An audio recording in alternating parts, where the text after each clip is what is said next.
Baik, tuan-tuan dan puan tanpa membuang masa, saya ingin menyerahkan solat pada pagi ini kepada Al-Fadhil Ustaz Saiful Anwar bagi menyampaikan ceramah beliau bertajuk pengorbanan dan keikhlasan. Tanpa membuang masa, saya menjemput dan mempersilakan Al-Fadhil Ustaz untuk menyampaikan tazkirah beliau. InsyaAllah. Hayya tafadhal ma'zur. Assalamualaikum warahmatullahi wabarakatuh. Alhamdulillah rabbil alamin wassalatu wassalamu ala asyrafil anbiya wal mursalin wa ala alihi wa sahbihi ajma'in. Rabbi shrah li sadri wa yassir li amri wa hlul 'uqdatam min lisani yafqahu qawli. Terima kasih kepada pengurusi majlis, Ustaz Adam, tuan-tuan, puan-puan yang dirahmati Allah Subhanahu wa taala.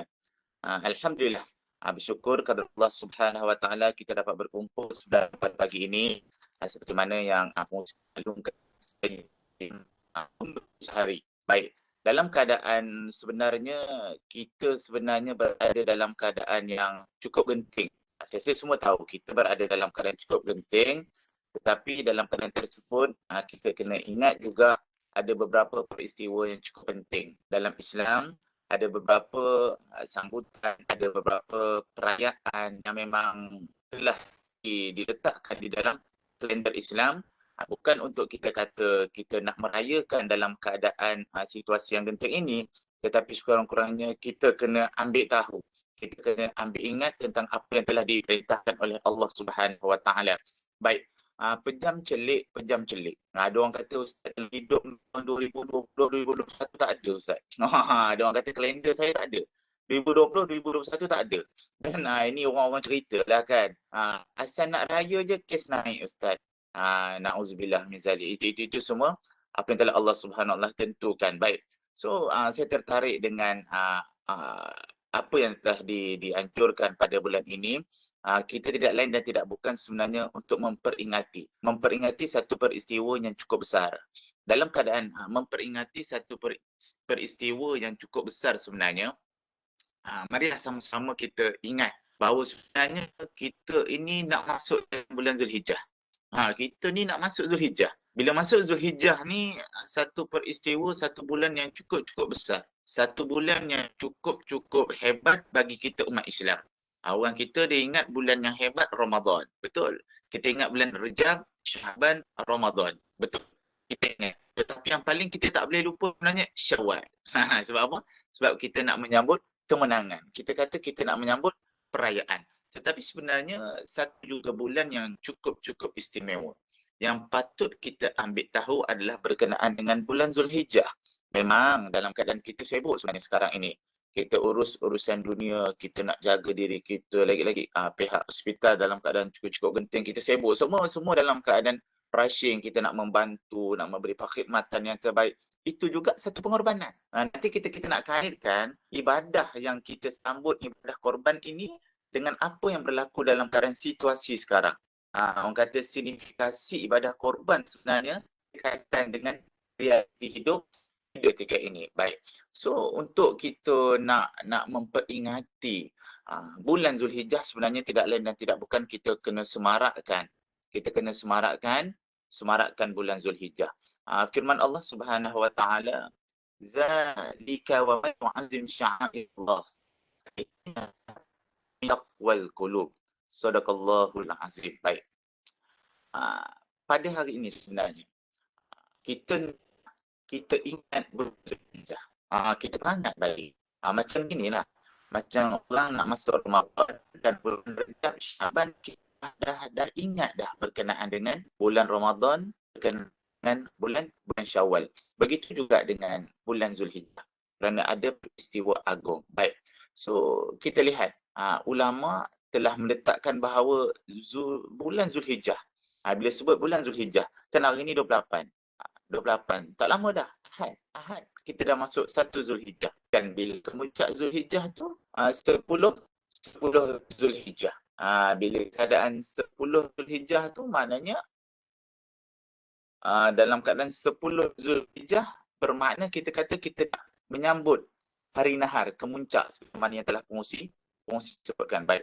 So berkenaan dengan bulan Zulhijjah ini dijelaskan di dalam Al-Quran telah menjadi bahawa bulan Zulhijjah ini adalah salah satu daripada 4 bulan haram dalam bulan Islam.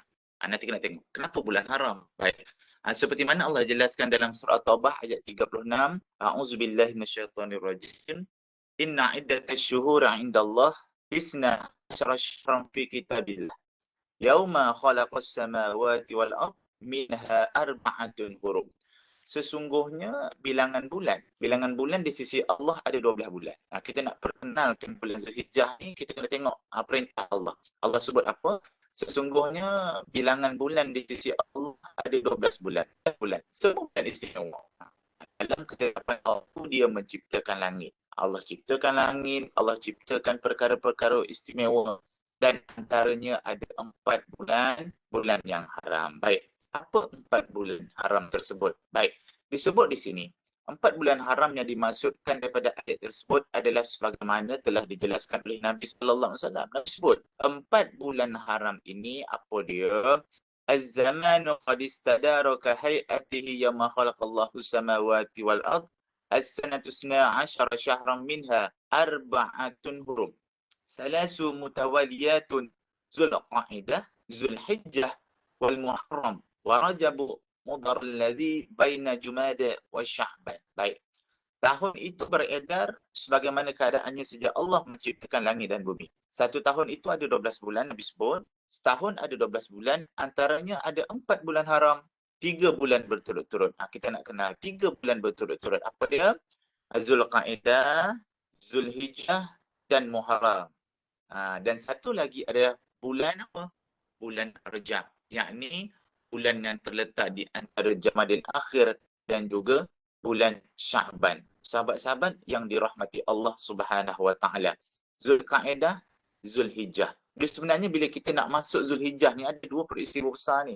Kan Ustaz Adam kata-kata pergi haji tadi, betul. Kan pergi haji. Signifikasi dia orang kata pergi haji. Tapi tahun ini salah satu bentuk pengorbanan yang perlu kita lakukan, korban jiwa yang mana sebenarnya kalau kita dah faham konsep korban itu, kita dapat rasakan bahawa berkorbannya kita untuk tidak pergi haji, untuk kita jaga diri kita, untuk kita follow SOP ini adalah sebenarnya Allah dah ajar dah dalam konsep berkorban yang sebenar. Seperti mana telah dilaksanakan oleh Nabi Ibrahim AS kepada puteranya Nabi Ismail alaihissalam. Baik. So bulan Zulhijjah ni ada perkara penting. Kita kata korban. Kita kata pergi haji. Dan yang paling penting sebenarnya kita nak masuk tahun baru dah. Orang kata tahun baru dah. Lepas Zulhijjah apa? Zulqa'dah, Zulhijjah, Muharram. Kita masuk Muharram, Safar. Itulah kita punya pusingan 12 bulan tersebut. Baik. So pada pagi ini kita nak kongsi sebenarnya kita nak menyemarakkan bulan Zulhijjah ini. Mungkin kita kata Ustaz, tahun ni Ustaz nak buat macam mana ni, kita diuji. Memang kita tahu Ustaz, korban masuk tapi ialah dalam keadaan situasi begini, kita tak nampak korban. Korban pun tak boleh nak buat secara fizikal yang banyak. Kita UCS pun mungkin kita tak dapat nak laksanakan sebab kita terikat dengan SOP dan sebagainya. So kita kata kita tak dapat nak jalankan. Tapi ada orang kata boleh tak Ustaz kita masuk yang ada syarikat-syarikat NGO buat, kita korban Palestin ke korban Mekah. Saya kata itu masuk. Kita ada duit, kita ada kemampuan, kita masuk. Sebab syarat nak melaksanakan ibadah korban ni kita mampu. Kan kita mampu, kita masuk. Baik. Cuma kita kata dalam keadaan sekarang ni Ustaz, kita pun tak mampu jelah. Duit pun mungkin sedang diuji kita kan dalam keadaan sebagainya. So sekurang-kurangnya kita kena ingat tentang Zulhijjah tersebut. Supaya kita ambil tahu apa sebenarnya selain daripada korban, apa yang boleh kita buat sepanjang bulan Zulhijjah ini. Supaya kita tak adalah bulan Zulhijjah itu pergi dalam keadaan kosong. Baik. So sebenarnya kita lihat di sini. Kemuliaan bulan Zulhijjah. Nabi sebut. Kemuliaan bulan Zulhijjah ini dapat dilihat dengan ibadah korban tersebut. Ibadah haji. Begitu juga dengan ibadah-ibadah lain. Tak dapat pergi haji Ustaz, tak dapat pergi dah Ustaz. Tak apa, belum lagi rezeki kita. Kan? Tak dapat korban pun rasa tak berapa nak boleh buat lah Ustaz.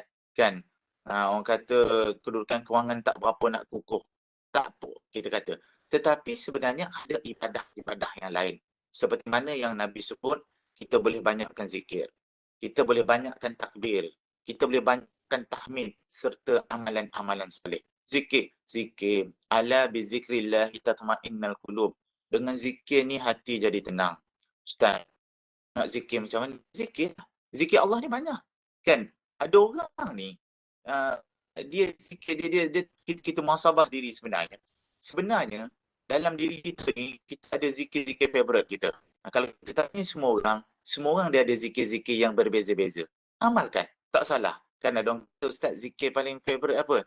Dia kata zikir ataupun istighfar ataupun apa-apalah takbir ke tahmid paling favourite. Kalau saya sebut Allah boleh. Saya kata Allah boleh. Walaupun orang kata tu dia pemalas sebut Allah je. Allah walaupun sebut kata itu kita sebut nama Tuhan. Kan? Kita sebut nama Tuhan. Kalau yang trending sebut nama paling ingat sampai bila-bila, vaksin. Kan? Vaksin. Orang sekarang duk berebut vaksin dah. Dalam keadaan kita duk teringat vaksin, jangan lupa kita ada Allah. Kita kata, bukan kita kata kita tak nak, kejarlah vaksin tu.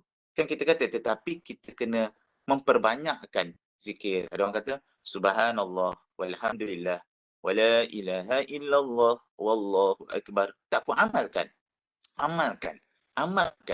Kadang-kadang kelebihan dia, kekuatan dia hanya boleh dirasai oleh mereka yang mengamalkan sahaja. Macam saya berkenaan dengan sedekah. Kita boleh cerita secara teori, kan kita kata sedekah lah. Dengan sedekah ni insya-Allah rezeki kita berkat. Kalau kita tak laksanakan, kita tak rasa nikmat sedekah. Kan kita lihat macam ada setengah orang ni dia tak kaya mana pun. Tapi setelah dia orang kata dia berjaya melatih diri ni bersedekah, tak kira lah sedekah ni bukan kita kata sedekah banyak. Kadang-kadang kalau dia dah training diri dia apa, setiap kali dia keluar kalau dia singgah masjid, dia akan masuk dalam tabung masjid tu duit. Tak kira lah berapa banyak, RM1 ke RM2. Ada jenis orang macam tu. Kan? Atau dia jumpa orang je, kerja dia nak belanja je. Tapi kita pun rasa, dia ni duit dalam keadaan macam ni pun relax je, tenang je. Mungkin dia merasai nikmat sedekah tersebut. Kan kita kata dengan bersedekah, harta berkat. Kan orang kata Allah permudahkan urusan, rezeki kita berkat. Rezeki datang dalam bentuk berbeza. Duit salah satu bentuk rezeki. Duit salah satu daripadanya. Ada orang dia dapat ketenangan. Kan tak tahu Ustaz, dengan saya sedekah ni, tiba-tiba hidup tenang, rezeki pun dapat. Rezeki dapat apa? Maksudnya dia buat kerja tu tenang, relax dan sebagainya. Baik. So kita lihat daripada Nabi sallallahu alaihi wasallam, Nabi sebut, "Ma min ayyamin al-'amalu salih fiha ahabbu ila Allah min hazihil ayyam." Nabi sebut apa? Tidak ada hari di mana amal soleh pada saat itu lebih dicintai oleh Allah. Ma min ayyamin al-'amalu salih fiha ahabbu ila Allah. Tak ada amal soleh yang lebih dicintai oleh Allah selain daripada apa? Min hazihil ayyam. Yakni pada hari ini. Hari ini apa? Nabi sebut hari ini adalah 10 hari pertama dari bulan Zulhijjah. Tu kata banyakkan zikir, takbir, tahmid, puasa. Boleh. Lagi Ahad dah 1 Zulhijjah kita kata kan. So Ahad 1 Zulhijjah. Isnin 2 Zulhijjah. Kita boleh ambil berkat puasa Isnin, kan puasa Isnin dan puasa Zulhijjah tersebut. Inilah sebenarnya bentuk pengorbanan yang boleh kita lakukan.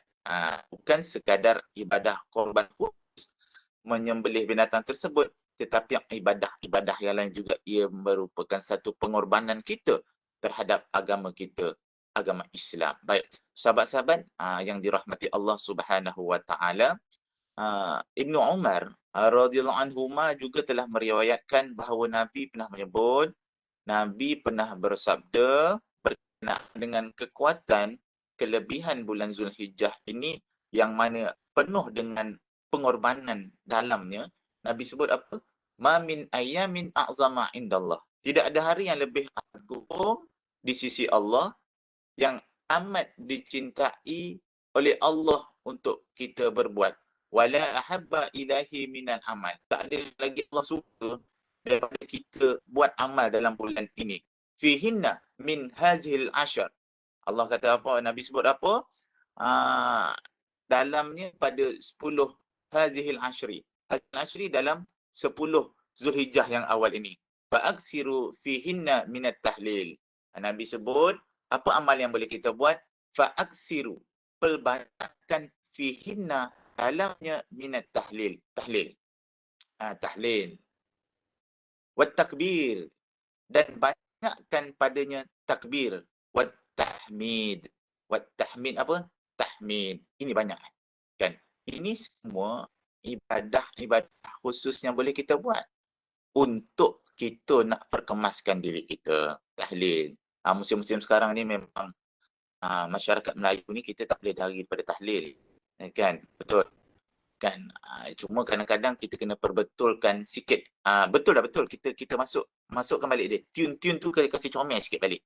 Orang kita bila ada kematian, Yasin tahlil. Itu saja. Tetapi sebenarnya tahlil ni kita boleh jadikan amal kita. Kita boleh jadikan pendinding buat kita. Ibadah diri kita. Sebab apa makna tahlil? Tahlil ini kalimah apa? La ilaha illallah. La ilaha illallah. Banyakkan.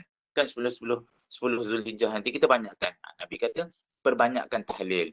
Tapi Ustaz, ada orang minta buat tahlil lah. Ada orang minta buat tahlil, kita buatlah. Jangan pula kita pangkah. Oi, mana boleh tahlil? Nabi tak ada ajar. Ni tak selesai masalah sampai bila-bila. Kan? Ni bab-bab lain Ustaz Adam. Ustaz, kalau cerita bab ni tak selesai sampai bila-bila. Kita tak usah duk berlawan hujah bab-bab ni. Kan? Kita perbanyakkan tahlil. Kalau orang kata nak buat tak apa kita buat. Benda tu kita niat benda tu benda yang baik. Since tahlil itu adalah lafaz kita kepada Allah. Kan tahlil. Kan banyakkan tahlil la ilaha illallah. Kemudian takbir. Allahu akbar, Allahu akbar, Allahu akbar. Sebab tu lepas takbir raya pun ada kalimah tahlil, ada kalimah takbir, ada kalimah tahmid. Perbanyakkan tahmid. Alhamdulillah. Alhamdulillah. Walaupun ayat dia simple, la ilaha illallah, Allahu akbar, tahmid, alhamdulillah, tetapi membawa makna yang cukup besar buat diri kita. Ini pengorbanan yang kita kena buat dalam bulan Zulhijjah ini. Korbankan, orang kata apa, rasa malas tersebut. Korbankan rasa tidak ambil tahu ataupun korbankan sedikit kita kata masa yang ada ni untuk kita sama-sama memperbanyakkan ibadah khusus ini. Ibadah simple, sempoi. Tuan-tuan, sambil tunggu benda ni boleh buat kan. Cuma istilahnya kadang-kadang kita rasa nak tak nak. Sebab tu Nabi ajar dalam banyak-banyak hadis ini, Nabi ajar ibadah yang simple. Simple tetapi membawa manfaat yang cukup besar. Lebih-lebih lagi dalam bulan Zulhijjah. Sahabat-sahabat yang dirahmati Allah Subhanahu Wa Taala. Di antara amal-amal soleh. Sebab kita nak semarakkan Zulhijjah ni. Sebab kita nak dapat kemuncak Zulhijjah. Di antara amal-amal soleh yang digalakkan untuk kita laksanakan, banyakkan puasa yang saya sebut tadi. Terutama puasa hari Arafah. Terutama puasa hari Arafah. Kan? Hari Arafah ni kita rasa dalam hadis Nabi cukup besar. Banyak Nabi cerita berkenaan dengan puasa hari Arafah. Sebab apa? Sebab kelebihan berpuasa secara khusus pada hari Arafah ini, Nabi pernah sebut dalam hadis Nabi. Dan daripada Abu Qatadah radhiyallahu anhu, Nabi sallallahu alaihi wasallam bersabda, siyamu yaumi Arafah. Berpuasa pada hari Arafah. Ahtasibu 'ala Allah. Apa dia? Aku mengharapkan 'ala Allah, pahala daripada Allah, ayyukaffiras sanah. Dan juga dapat menghapuskan dosa-dosa 1 tahun yang lalu, allati qablahu ni tahun sebelum ini, wallati ba'dahu, dan juga 1 tahun yang akan datang. Ada orang kata betul ke Ustaz? Kita buat ini kerja Tuhan. Bukan kita. Kita buat, Nabi sebut, Nabi apa-apa yang diungkapkan daripada Nabi adalah wahyu daripada Allah. Nabi sebut, kan puasa hari Arafah ini aku buat sebab aku nak mengharapkan pahala daripada Allah. Dan Allah akan menghapuskan dosa setahun sebelum ini dan puasa dosa tahun-tahun berikutnya. Ini hadis daripada Nabi sallallahu alaihi wasallam. So bila hari Arafah ni? Kadang kita ni ustaz ni hari Arafah. Hari Arafah ni apa? Hari Arafah ini paling kena ingat sampai bila? Sehari sebelum Raya Haji. Betul Ustaz Adam kan?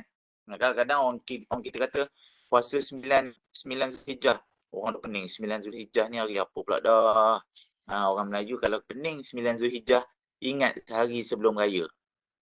Ingat puasa sunat sehari sebelum raya. Dan kebetulan pada tahun ini, kalau kita tengok kalender, 9 Zulhijjah ni hari Isnin. Kan cantik tu cantik. Kita boleh buat puasa Isnin. Kan kita collect dekat situ sekali. Kan banyak ganjaran daripada Allah Subhanahu Wa Taala. Baik. So, hari ni kalau kita nak tengok, nama dia hari Arafah. Dia ada hari kan, kalau kita ingat, nak share lah. Dalam bulan Zulhijjah ni, kalau ada berkenaan ibadah korban ni, biasanya kita biasa dengar, dalam bulan Zulhijjah ni ada hari Tarwiyah. Tarwiyah satu, lepas tu hari Arafah satu, lepas tu hari Nahar satu. Dia ada peristiwa kaitan dengan peristiwa korban.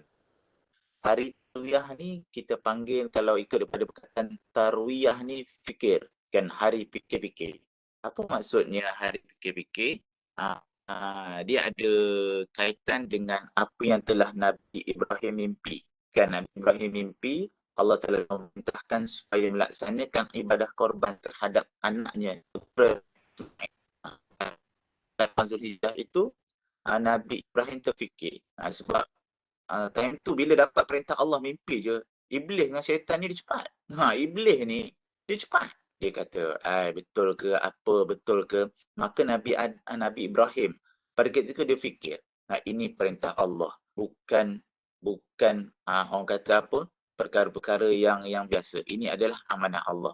Kemudian pada 9 Zulhijjah kita panggil hari Arafah, maka ketika itu kita panggil hari ingin tahu. Arafah ni tahu. Arif tahu. Arafah, hari Arafah tahu. Apa maksud tahu? Maknanya ketika itu Nabi Ibrahim dah tahu bahawa ini adalah perintah Allah. Dia telah nekat dalam hati dia bahawa dia pun dapat mimpi yang sama, Ismail pun dapat mimpi yang sama. Dia kata ini adalah perintah Allah. Dia tahu. Arafah. Dia tahu. Dan kita kata hari Nahar ataupun namanya hari Sembelih Nahar, sembelih. Tumpah darah ini sembelih tersebut. Baik. So sahabat-sahabat yang dirahmati Allah Subhanahu Wa Taala. Apa lagi yang sepatutnya kita kena ambil tahu?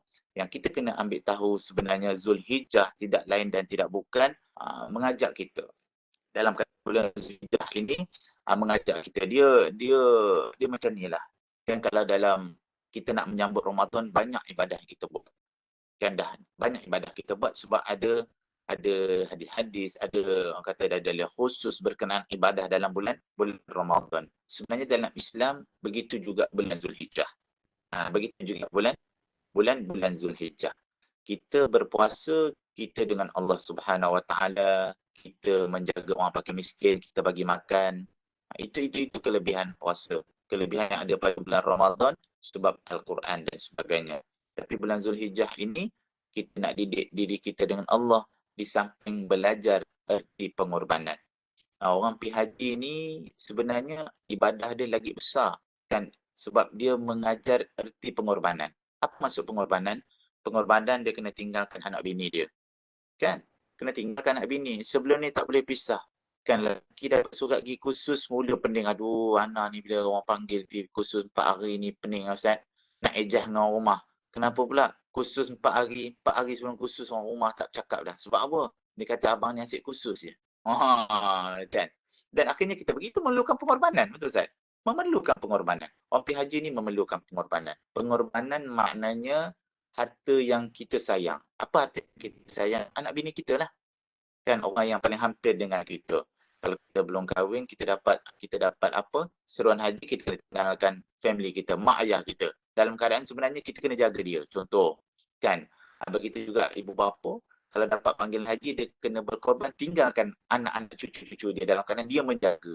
Kadang-kadang cuma kata, bukan tak nak pergi lah, rasa macam berat. Kadang-kadang kita terfikir-fikir kan?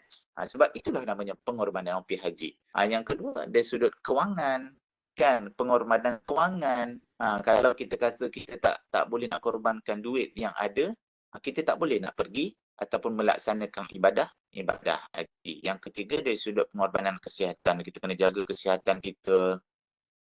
Kan, kita kena well maintain kita punya kesihatan Sebab tu kalau kita nak pergi haji kan ada buat medical check up dan sebagainya. Sebab apa? Sebab kita kena ada pengorbanan yang keempat, pengorbanan yang perlu kita laksanakan, kita kena lawan nafsu kita. Sebab sampai sana nanti kita nak fokus beribadah kepada Allah Subhanahu Wa Taala. Banyak-banyak dalam bulan Zulhijjah ini, Nabi sebut lagi, sebenarnya Zulhijjah mengajar kita boleh banyakkan bersedekah. Ini bersedekah. Pengorbanan yang kita laksanakan, kita banyakkan bersedekah. Sebab orang tanya, Ustaz, kalau diberi pilihan, ada 600 ni. Ada 600.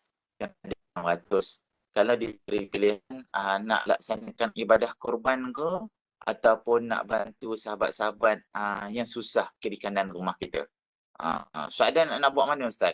Dia kata penceramah tanya kongsi ni. Apa ni penceramah ni? Kalau kita pilih Ustaz Adam nak buat mana, Ustaz? Ustaz Adam tanya, kena jawab ke? Kan? Baik. Kedua-duanya ibadah. Kan? Kedua-duanya ibadah khusus. Samalah macam kalau kita bersedekah ni, kan kita sedekah orang, kita dapat ganjaran macam mana kita pergi haji.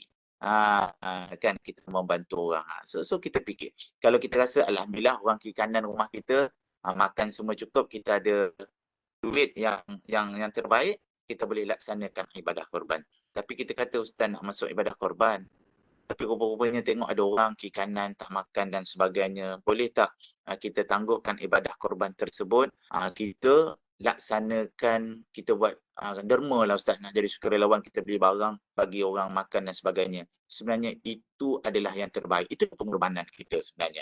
Korban khusus itu ibadah kita dengan Allah. Kita collect pahala kita dengan Allah, mungkin daging tersebut bagi orang makan. Tetapi korban kita, duit kita, kita beli makan, beli barang dapur dan sebagainya, bagi orang susah ketika ini, kan kita kata trending bendera putih, tak apa, itu inisiatif dia orang. Saya kata itu yang lebih baik. Ini bulan Zulhijjah belajar kita. Sebab kalau ibadah korban khusus itu memang pada hari-hari tasyrik sahaja.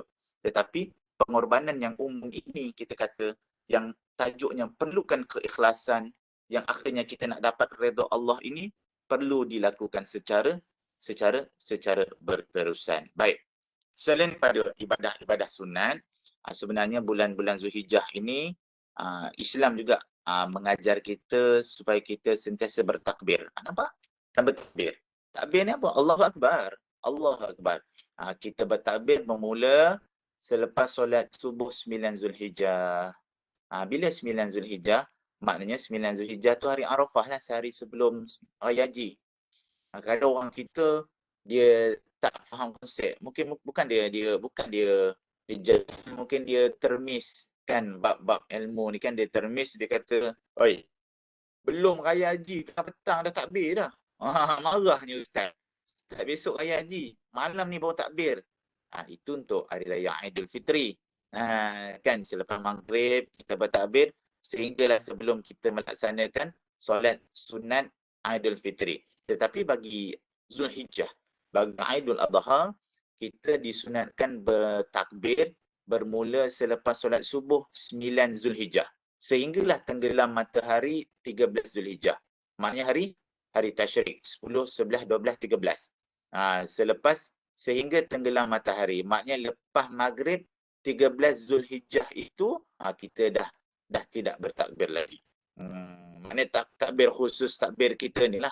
Takbir Allahu Akbar, Allahu Akbar, Allahu Akbar. Tapi kalau kita kata Ustaz, 14 Zulhijjah tak boleh takbir lah.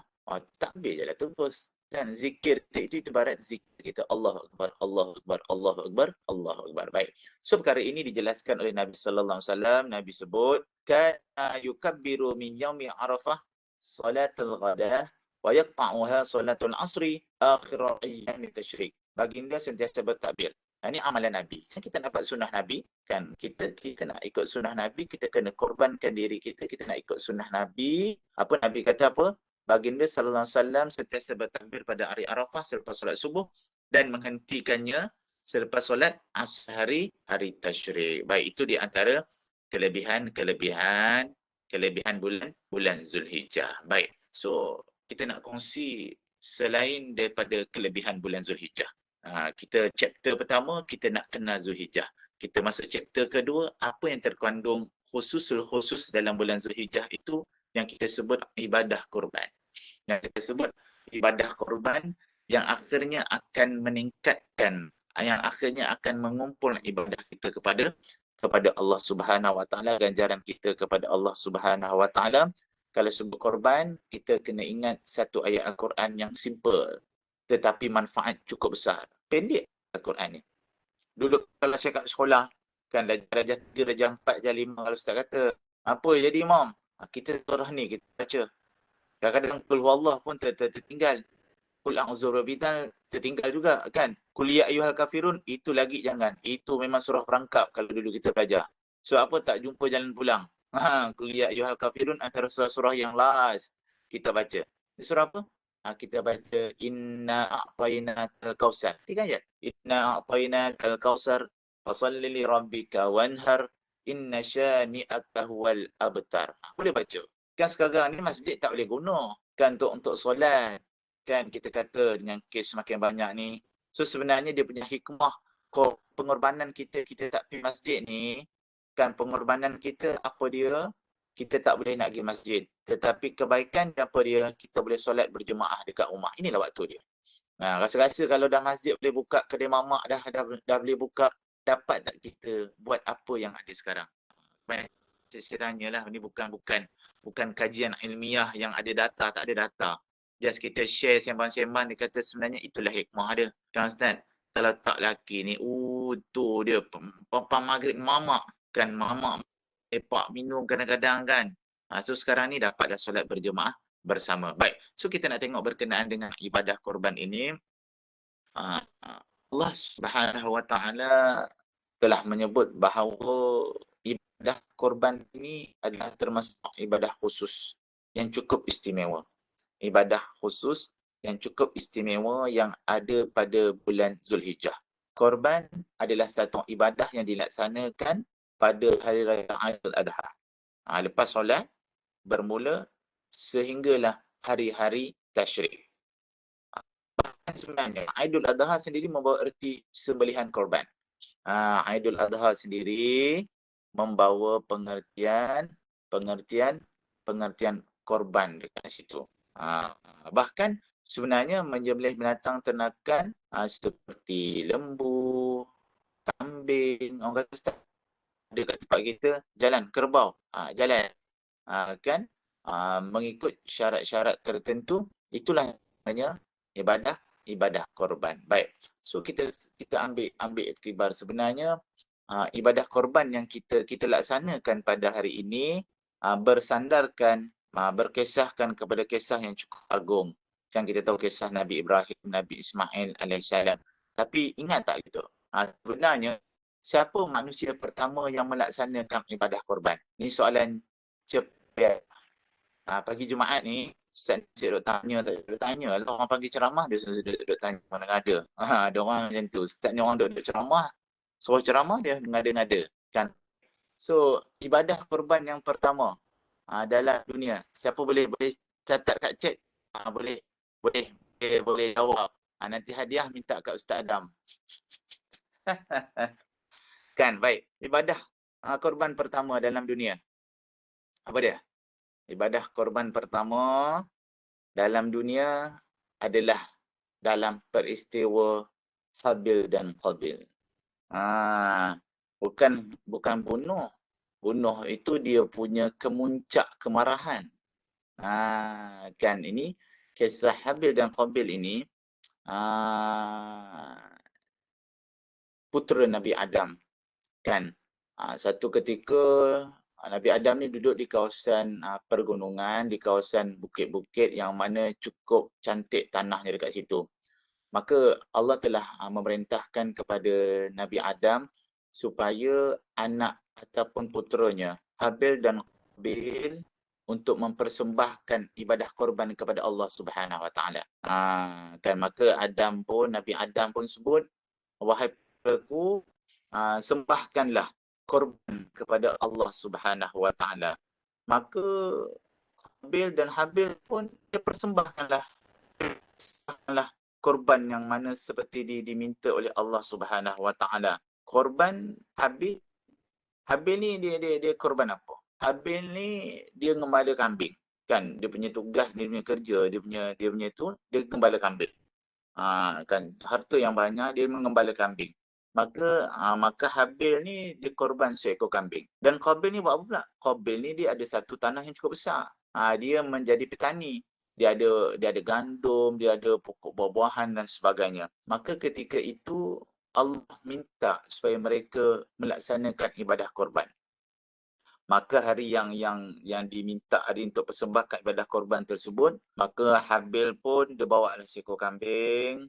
Dia kata inilah korbanku. Dia tak sebelih. Kan bukan dalam keadaan sebelih. Kan kalau dalam kisah Nabi Ibrahim dia sebelih kita korbankan. Dia kata inilah uh, uh, barang yang hendak aku korbankan kambing. Maka Qabil pula dia bawa. Dia kata ini pula adalah korbanku, yakni tanam-tanaman, buah-buahan. Tetapi Qabil ni, dia ambil buah-buahan yang reject. Kan dia kata, aku ada banyak tanam-tanaman ni, aku ada banyak buah-buahan ni, kan aku nak persembahkan dengan Allah seperti mana yang telah diminta oleh bapa aku ni, buah banyak, kan, baik aku bagi reject. Contohlah. Kadang orang nak nipu macam-macam. Kan, okey, dia bagi diskaun sikit kan. RM5 Ustaz ni sekilo RM25. Ni kita bagi sekilo RM23. Kan. Rupa-rupanya buah reject. Kita balik rumah tak puas hati. Kan. Contoh kita katakan. So dalam tersebut, dalam hari tersebut bila dipersembahkan ibadah korban, ibadah Habil ini diterima oleh Allah Subhanahu Wa Taala dan Qabil ini tidak diterima oleh Allah Subhanahu Wa Taala. Kenapa? Sebab Allah nak tengok keikhlasan. Ada kaitan dengan ibadah korban kita. Ibadah kita diterima kerana keikhlasan kita. Kan ikhlas kita nak masuk ibadah korban, ikhlas kita mengeluarkan duit untuk melaksanakan ibadah korban, kan itu keikhlasan. Maka sebenarnya bermula daripada kes inilah bermulanya perseteruan di antara Qabil dan Habil. Qabil dan Habil. Sebab sebelumnya pula ada kisah yang mana yang dia nak memperisterikan kembarnya. Kan kisah sebenarnya. Kan bila dah ada kisah tu, campur kisah ni, kemuncaklah Qabil bengang.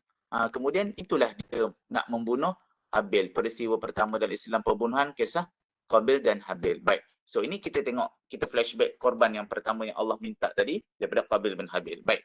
So seterusnya, yang kita kata peristiwa korban yang kita nak tunjukkan perlunya keikhlasan ini seperti mana yang telah disebut dalam peristiwa Nabi Ibrahim alaihissalam. Kan Nabi Ibrahim ni bila dia berkahwin, dia diuji lama pun nak boleh anak.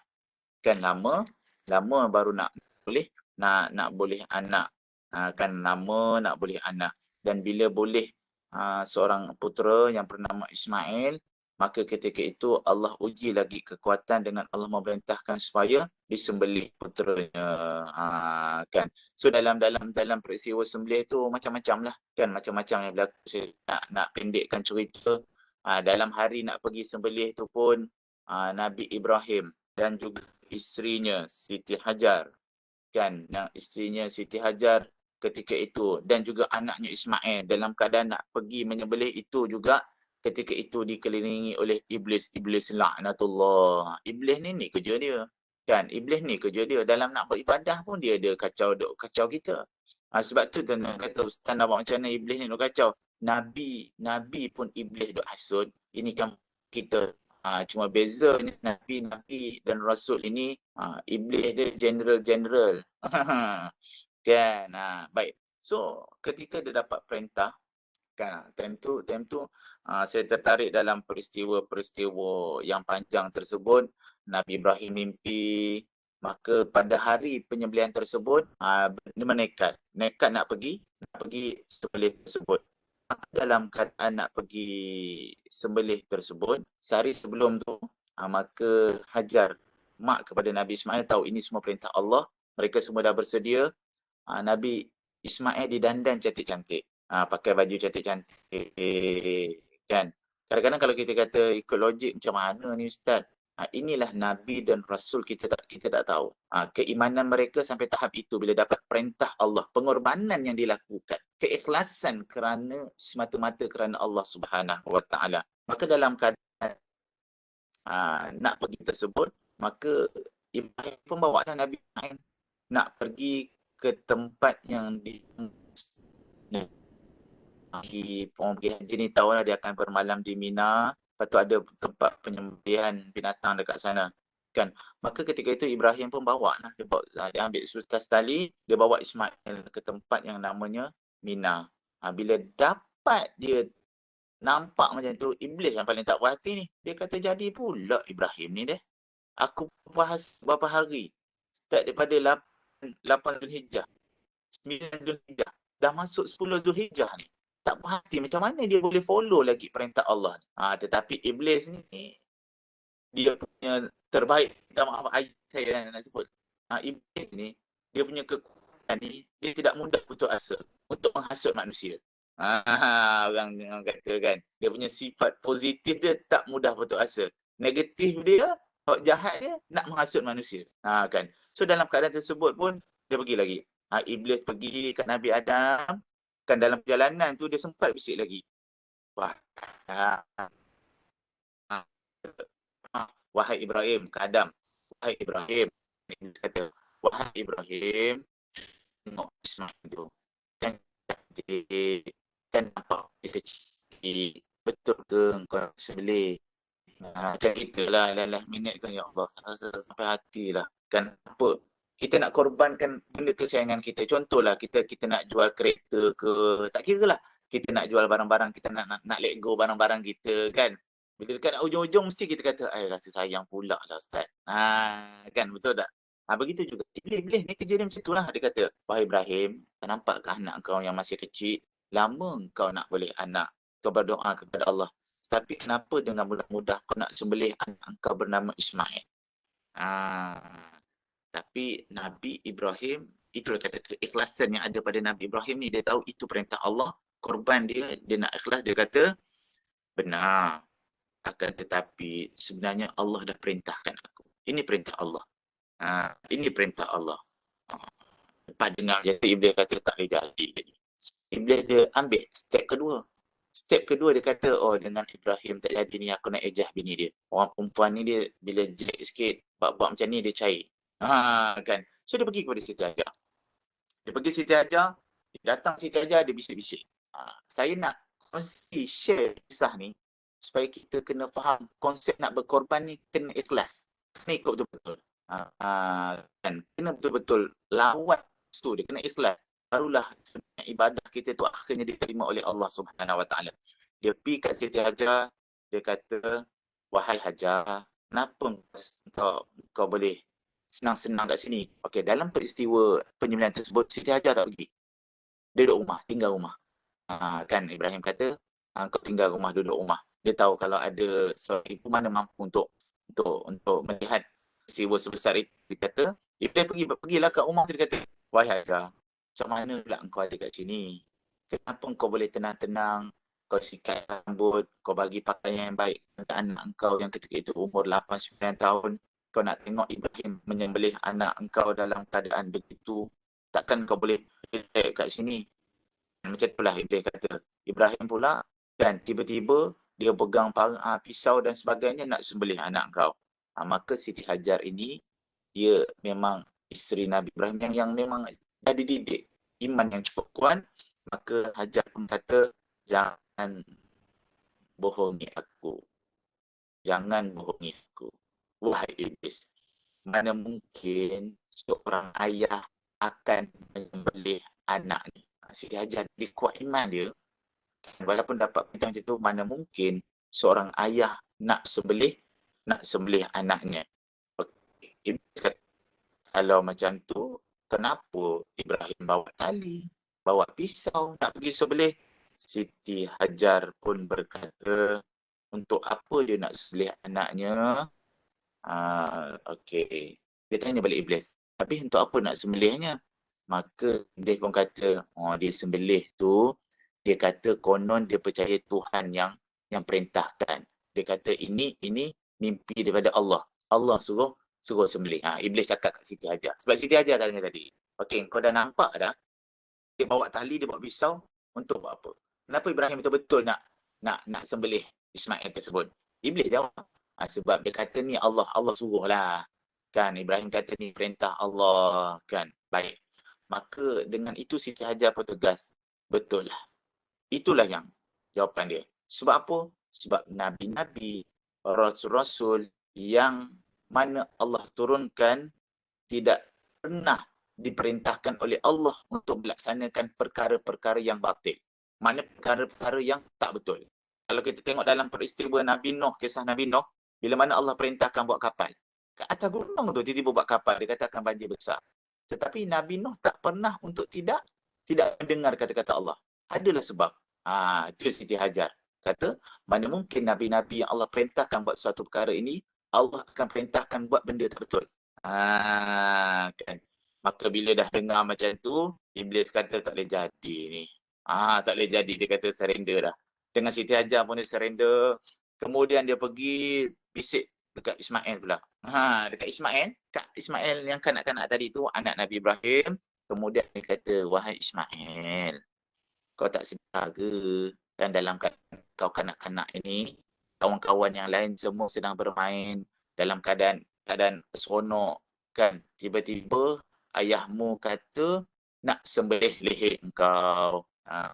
Ini pengorbanan 3 orang tadi, kan? Saya kata Ibrahim, Hajar dan juga Ismail, kan? Yang menuntut kepada kekuatan iman dan keikhlasan. Maka Ismail pun kata, jangan bohong. Jangan bohong. Ayah aku bukan nak sembelih aku. Mana mungkin seorang ayah nak sembelih aku. Betul, Iblis kata. Tapi ayah engkau kata, Ibrahim kata ni perintah Tuhan. Okey. Betul. Kalau betul ini perintah Tuhan, aku akan laksanakan. Maka ketika itu Iblis duk asut-asut, dan bila Iblis hasut, Ismail kata, kau pergi dari sini. Jangan kacau aku. Maka dia ambil beberapa biji batu dan dibalingkan kepada Iblis 3 kali. 1, 2, 3. Maka ketika itu Iblis pun lari lintang pukang. Dan daripada peristiwa inilah sebenarnya dalam orang yang pergi mengerjakan haji, kita panggil melantar di Jamrah. Kan daripada kisah inilah, peristiwa inilah. Sebab tu kata peristiwa korban, peristiwa kita pergi haji ni ada kaitan dengan peristiwa Nabi Ibrahim. Kan kita pergi haji, bila kita nak pergi melontar di Jamratul Ula, Jamratul Wusta dan juga Jamratul Aqabah, ketika nak melaksanakan haji di Mina, kan kita melontar 3 kali pada peristiwa ini. Peristiwa Nabi Ismail, dia cari batu, dia baling kat Iblis 3 kali. Sebab apa? Sebab Iblis ni kerja dia dok menghasut dia. Baik. So kisah yang saya nak sebut ini berkenaan dengan korban ini sebenarnya ada kaitan dengan pengorbanan yang sedang kita lakukan ketika ini. Sebenarnya pengorbanan ini memerlukan kekuatan, keikhlasan kita. Kita kena yakin kepada Allah Subhanahu wa Ta'ala. Kan? Allah Subhanahu wa Ta'ala. Kita kata tak kiralah dalam apa-apa yang kita laksanakan.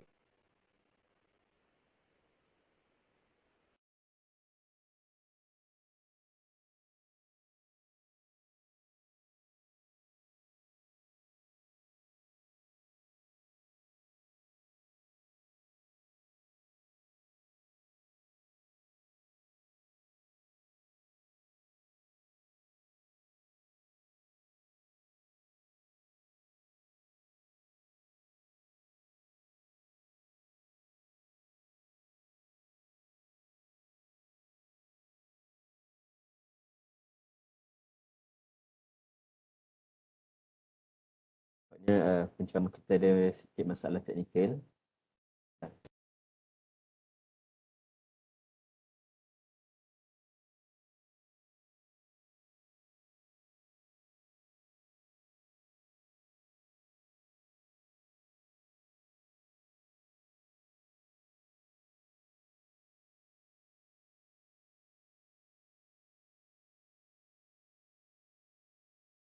Baik, saudara kita menantikan Al-Fadhil Ustaz untuk masuk semula. Jika tuan-tuan dan puan-puan ada sebarang persoalan, boleh dinyatakan, berkongsikan di ruangan chat ini. InsyaAllah.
nampaknya Ustaz Saiful menghadapi masalah mungkin gangguan segi line internet.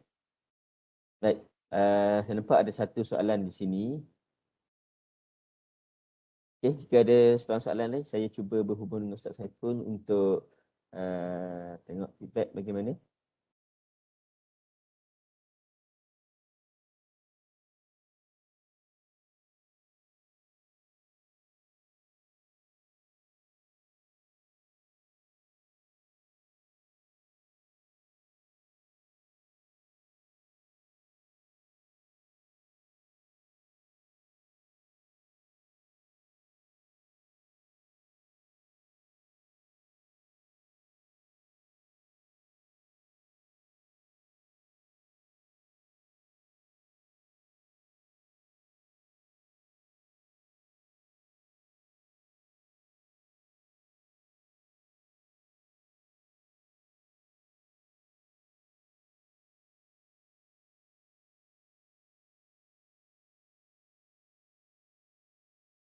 Harap maaf dan harap sabar ya. Kita cuba sekali lagi. Kalau Ustaz Saiful tak dapat masuk, nampaknya kita akan hentikan program tazkirah kita sebentar lagi. Harap bersabar.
Okay, baik.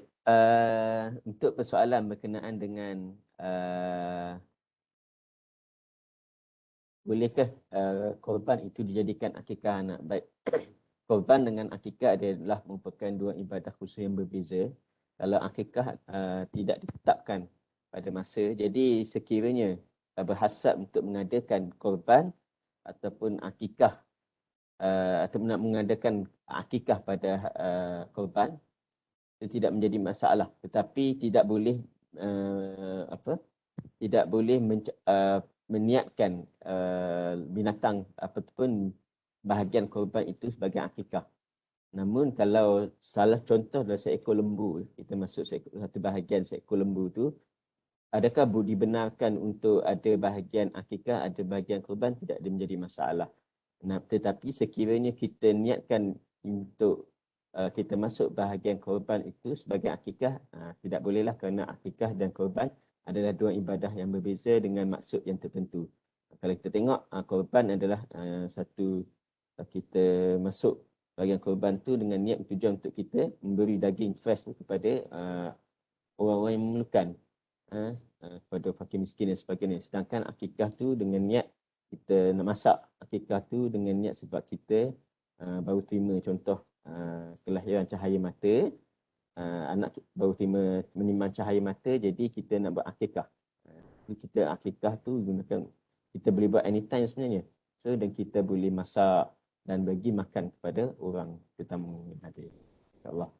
Jadi, saya ingat mendangkan atas masalah teknikal yang berlaku, saya ingat kita berhenti sekadar ini untuk program tazkirah pada bulan Julai ini yang bertajuk pengorbanan dan keikhlasan.